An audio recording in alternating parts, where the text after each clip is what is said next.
വിദ്യാഭ്യാസ മാനദണ്ഡങ്ങൾ അടങ്ങിയ രേഖയാണ് ദേശീയ പാഠ്യപദ്ധതി. വിദ്യാർത്ഥികളുടെ അറിവും കഴിവും വികസിപ്പിക്കാൻ വേണ്ടി അധ്യാപകർ ചെയ്യേണ്ട കാര്യങ്ങളാണ് പാഠ്യപദ്ധതിയിൽ പരാമർശിക്കുന്നത്. ഇന്ത്യയിലെ വിദ്യാഭ്യാസ സമ്പ്രദായത്തിൽ പഠന പദ്ധതി, പാഠപുസ്തകം, അധ്യാപന രീതികൾ എന്നിവ എങ്ങനെയായിരിക്കണമെന്നത് സംബന്ധിച്ച വ്യക്തമായ മാർഗനിർദ്ദേശം ഇതിലൂടെ നൽകുന്നു. ഭാരമില്ലാത്ത പഠനം എന്ന നയത്തിനാണ് കൂടുതലായിട്ട് നിർദ്ദേശങ്ങൾ ഊന്നൽ നൽകുന്നത്. അതേസമയം ഗ്രൂപ്പ് ചർച്ചകളുടെ പ്രാധാന്യത്തെ വലിയ പ്രാധാന്യത്തോടെ അവതരിപ്പിക്കുകയും ചെയ്യുന്നുണ്ട്. CBSE സ്കൂളുകളിലേക്കും സംസ്ഥാന സർക്കാരുകളുടെ കീഴിലുള്ള സ്കൂളുകളിലേക്കും പാഠപുസ്തകങ്ങളും പാഠ്യപദ്ധതിയും തയ്യാറാക്കുന്നത് ദേശീയ പാഠ്യപദ്ധതി ചട്ടക്കൂട് അനുസരിച്ചാണ്.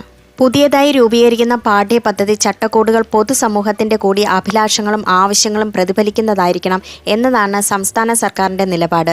മതനിരപേക്ഷത, ജനാധിപത്യം, സ്ഥിതിസമത്വം തുടങ്ങിയ ഭരണഘടനാ ദർശനങ്ങളും പുരോഗമന വിദ്യാഭ്യാസ കാഴ്ചപ്പാടുകളും വിട്ടുവീഴ്ചകളില്ലാതെ ഉൾച്ചേർക്കുന്നതുമായിരിക്കണം പുതിയ പാഠ്യപദ്ധതി ചട്ടക്കൂട്.